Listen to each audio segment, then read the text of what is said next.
नमस्कार, आप देख रहे हैं टाइम्स न्यूज और मैं हूं आपके साथ छवि। आइए नजर डालते हैं कुछ खास खबरों पर। इंदौर में कांग्रेस प्रत्याशी अक्षय कांति बम के द्वारा नामांकन वापस लेने के बाद कांग्रेस के प्रदेश अध्यक्ष जीतू पटवारी इंदौर पहुंचे। इस दौरान जीतू पटवारी ने कहा कि इंदौर का अपमान बीजेपी ने किया है। बीजेपी के बताए कि हम ताकतवर हैं, कुछ भी कर सकते हैं। जीतू पटवारी ने कहा कि 100 करोड़ का नगर निगम में घोटाला हुआ था। बीजेपी में यही होगा। हम दुखी हैं, हमारी आत्मा को बीजेपी ने झंझोड़ा है। जीतू पटवारी ने कहा कि बूथ कैप्चरिंग होती है, सुना था, पर अब देश में तानाशाही हो रही है। कैलाश विजयवर्गीय ने ऑपरेशन का श्रेय लेने की कोशिश की है। इंदौर के वोटरों को गाली दी है। इंदौर के लोग सोचे समझे और फिर वोट करें। अगर ऐसा होता रहा और बिना वोट के जनप्रतिनिधि बन गए तो ऐसे ही घोटाले होंगे। मीडिया की आज़ादी खत्म होगी। इंदौर में लोकतंत्र का चीरहरण हुआ है। जीतू पटवारी ने कहा कि ऐसे दौर पहले भी आए हैं। आप सभी को उठ खड़े होना है। हम सोचकर प्रदेश के हित में निर्णय लेंगे। जीतू पटवारी ने कहा कि किस प्रत्याशी को समर्थन देना है, कल शाम तक निर्णय लेंगे। आरोप प्रत्यारोप का दौर है। यह दौर मोदी के अच्छे दिनों में ही देखे हैं। जैसे सीता का हरण रावण ने किया था, वैसे ही प्रत्याशी का हरण हुआ है। के परिवारजनों, मीडिया जगत के सभी सम्मानित पत्रकार बंधुओं, मीडिया समूह के सभी मालिकों, इंदौर शहर बुद्धिजीवियों का शहर है। आर्थिक राजधानी है, मध्य भारत का सबसे बड़ा शहर है। और जो आज यहाँ घटना हुई, यही अंदेशा कांग्रेस पार्टी पूरे देश में लेके इस चुनाव का मोटिव बना रही। कांग्रेस पार्टी और पूरा देश 75 साल की आज़ादी के बाद क्यों कह रही है कि लोकतंत्र खतरे में है?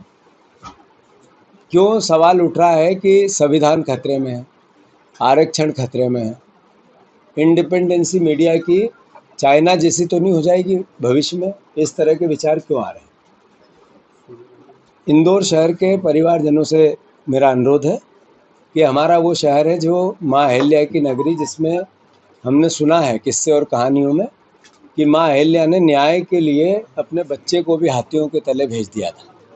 ये वो शहर है जो भारतीय जनता पार्टी को अद्भुत समर्थन इन्हें दिया, सांसद में दिया, नगर निगम में दिया, अभी विधानसभा के चुनाव में भी दिया। तो अब हमारे शहर के लोग मत के अधिकार का उपयोग नहीं कर सकते हैं, क्योंकि आपने उनको ताकत दी है। भारतीय जनता पार्टी के नेताओं को उन्होंने उनकी ताकत का उपयोग किया है। 2 प्रत्याशी धरने पे बैठे थे कि जबरदस्ती फॉर्म निकाल लिया। सबको ढूंढ ढूंढ के किसी न किसी प्रकार से क्या क्या हुआ होगा, मुझसे बेहतर मीडिया जानती है। मैं मानता हूं कि इंदौर शहर का अपमान किया है भारतीय जनता पार्टी, अपमान किया यहाँ के नागरिकों का। हमारे इंदौर शहर के वोटरों को उनने चुनौती दी है बीजेपी ने, और ये कहा है कि लोकतंत्र अपनी जगह, हम ताकतवर हैं, हम कुछ भी कर सकते हैं। अब आप देखो कि मुझे बोलते हुए ये विषय नहीं है, पर 100 करोड़ से ज़्यादा का घपला नगर निगम में हुआ, करा बीजेपी ने ना। ये वोट किसने दिया था? इसी जनता ने दिया था और इसी का पैसा लिया है। लोकतंत्र में कांग्रेस का बहुत नुकसान हुआ है इस पूरे घटनाक्रम में। बहुत दुखी भी हैं हम लोग, होना भी चाहिए, पर ये चुनौती कांग्रेस से ज़्यादा इस शहर को दे दी भारतीय जनता पार्टी। मैं इंदौर शहर के तमाम परिवारजनों से अनुरोध करता हूं, ये आपकी आत्मा को झंझोड़ा है बीजेपी ने। ये पत्रकारों से भी मेरा आग्रह है कि आप लोग भी उठ खड़े हो इस आतंक और अन्याय के खिलाफ। हम सुनते थे बिहार में कि बूथ कैप्चरिंग हो जाता है, पेटियां लूट ली जाती है। हम फिल्मों में देखते हैं ऐसे, प्रत्याशी को लूट लिया। मतलब ये क्या मैसेज है? ये मैसेज क्या है? ये मैसेज ये है कि हम लोकतंत्र को मानते ही नहीं। हाँ, जो अंदेशा है देश को कि तानाशाही की ओर देश जा रहा है, उसी के ओर पथ प्रदर्शक है हम। कैलाश विजयवर्गीय मेरे ख्याल से 67-68 साल के हो गए होंगे। हर व्यक्ति की एक उम्र होती है और उम्र के हिसाब से उसको एक अपने पूरे जीवन के आयाम अपने समाज को और अपने आने वाली पीढ़ी को देना होता है। उनने इस पूरे ऑपरेशन का श्रेय लेने की कोशिश की। कैलाश विजयवर्गीय जी, आपने ऑपरेशन का श्रेय नहीं लिया, आपने गालियां दी है इस इंदौर शहर के वोटरों को। आपने कहा है कि हम कुछ नहीं समझते हैं आप लोगों को, हम जो चाहेंगे वो करेंगे। तो इंदौर वासियों, आप देखो, समझो, सोचो, लोकतंत्र क्यों खतरे में है। जहाँ तक कांग्रेस पार्टी का सवाल है, इन परिस्थितियों में हम क्या करेंगे, इसकी एक वृहत रणनीति बनाएंगे। मैं सभी पत्रकारों से भी अनुरोध करता हूँ, हो सकता है आप लोग हमारी क्रिटिसिज्म भी करो कि कांग्रेस पार्टी का प्रत्याशी ऐसा हो गया वैसा हो गया, अधिकार है आपका, पर इसके विपरीत भी आपको विचार करना ही पड़ेगा कि अगर ऐसा ही होता रहा तो फिर बिना वोट के जनप्रतिनिधि बनेंगे तो क्या होगा इस शहर का। ऐसे ही 100 करोड़ के घपले होंगे, ऐसे ही जो गुंडे और बदमाश नेताओं के संरक्षण में चंदा उगाई या प्लाटों पर कब्जा करते रहेंगे। क्या होगा इस शहर का कि जब वोट की ताकत में अनाप शनाप ताकत और आदमी अहंकार से परिपूर्ण हो जाएगा तो फिर आपकी लेखनी को क्या समझेगा। एक दिन आप भी लिख नहीं सकते हो उनके खिलाफ, किसी के खिलाफ, उसको भी डराया धमकाया जाएगा, और होता भी है, जनरली देखते रहते हैं हम लोग। तो मैं आप सबसे अनुरोध करता हूँ, ये केवल एक प्रत्याशी का फॉर्म नहीं निकला है, ये चीर हरण हुआ है इंदौर के लोकतंत्र का। और ये बहुत भावनात्मक तरीके से मैं आप सबसे अनुरोध करना चाहता हूँ, कांग्रेस पार्टी अहिंसात्मक गांधीवादी पार्टी है। ऐसे दौर आए हैं हमारे सामने, पहले भी आए हैं, हमें पता है हम अभी हारे हैं।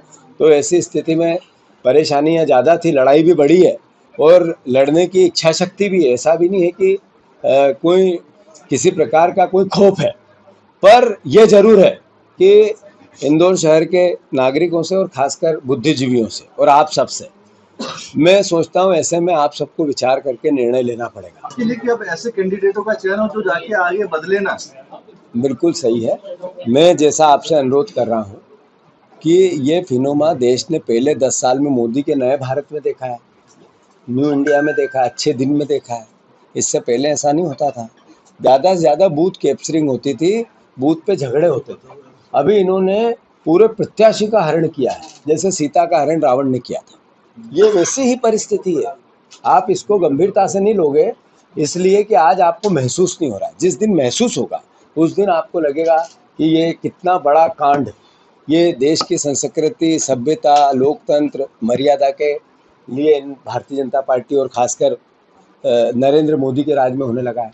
तो मैं आप सबसे अनुरोध ये करता हूँ, हमने अपनी बात पूरी कही है और जो रणनीति आगे की होगी उस पर हम आपको कल तक पूरी बात करेंगे। अगली रणनीति क्या होगी? आप कांग्रेस पार्टी किसका समर्थन करेगी? ये मैंने बोला है आप लोगों को कि जो निर्णय होगा वो निर्णय हम आपको कल शाम तक सोच समझ के, इंदौर शहर के हित में जो निर्णय होगा वो कांग्रेस पार्टी, जो कांग्रेस को करना चाहिए, जो उस कांग्रेस पार्टी की जो मूल भावना है देश के प्रति अपने समर्पण की, लोकतंत्र के प्रति अपने समर्पण की, जो आपके लेखनी के अधिकार को जिंदा रखने के लिए हमें जो करना चाहिए वो भी एक बहुत बड़ा महत्वपूर्ण है। मैंने कहा ना कि हमारे पे ही संकट नहीं है, संकट आप पे भी है। संकट मीडिया के चौथे, लोकतंत्र के चौथे स्तंभ पे भी है। टिकट बेचा गया कांग्रेस का। देवेंद्र सिंह यादव ने कलेक्टर ऑफिस में चिल्ला के बोला टिकट बेचा कांग्रेस को। मैंने आपसे अनुरोध किया कि ये छोटे छोटे कारण, आरोप प्रत्यारोप, कमी और किसके अच्छे। एक मिनट भाई साहब, आपका सवाल सुन लिया मैंने और सही था। अब उत्तर सुनोगे क्या? उत्तर ये है कि ये मध्य प्रदेश में इंदौर शहर के लोकतंत्र का चीरहरण हुआ है। हमारे पास इशू बड़ा वो है, व्यक्ति नहीं है। व्यवस्था किसकी कमी और किसने क्या किया और किसने क्या होगा ये विषय नहीं है। कि मैं मानता हूं कि जो परिदृश्य बना अक्षय उसका इशू नहीं है, व्यक्ति है। वो एक व्यक्ति होने के नाते उसने जो किया होगा वो क्यों किया, कैसे किया, कब किया, क्या कारण थे, बिक गया क्या, खरीद लिया गया क्या, डरा लिया गया क्या, ब्लैकमेल कर लिया गया क्या, या मन से गया क्या, ये सब बातें हो सकती है। मैं इन सब बातों में नहीं पढ़ना चाहता। मैं पढ़ना चाहता हूँ इस बात में, या कांग्रेस पार्टी पढ़ना चाहती है इस बात में कि क्या इंदौर शहर के मर्यादा ऐसे तार तार की जाएगी, उसका चीरहरण किया जाएगा, उसके लोकतंत्र के साथ इस तरह का अत्याचार किया जाएगा। ये जबरदस्ती है, जबरदस्ती चुनने वाली प्रोसेस और जबरदस्ती का जो खराब वर्ड होता है वो क्या होता है याद है आप लोगों को? ये हो रहा है इंदौर शहर के लोकतंत्र के साथ। निर्णय भी आपको देगी, पर आप सब भी अब उठ खड़े नहीं होंगे। तो मैं मानता हूं कि मैं नहीं, आप भी मानते हो और जनता भी मानती है और सब बुद्धिमान जिसके पास छोटी मोटी बुद्धि वो भी मानता है कि जो कथाओं में देखते थे रावण, राक्षस, देवता, आम आदमी, गरीब आदमी, उस तरह का तांडव चालू होने वाला है। तो उस पर अंकुश लगाना है। तो ये चुनाव उसकी एक धुरी बनेगी। हम बहुत सोच समझ के सही निर्णय लेंगे और इंदौर शहर के हित में निर्णय लेंगे, प्रदेश के हित में निर्णय लेंगे। टाइम न्यूज देखिए अब आपके मोबाइल और स्मार्ट टीवी पर लाइव प्ले स्टोर से डाउनलोड करें टाइम स्मार्ट।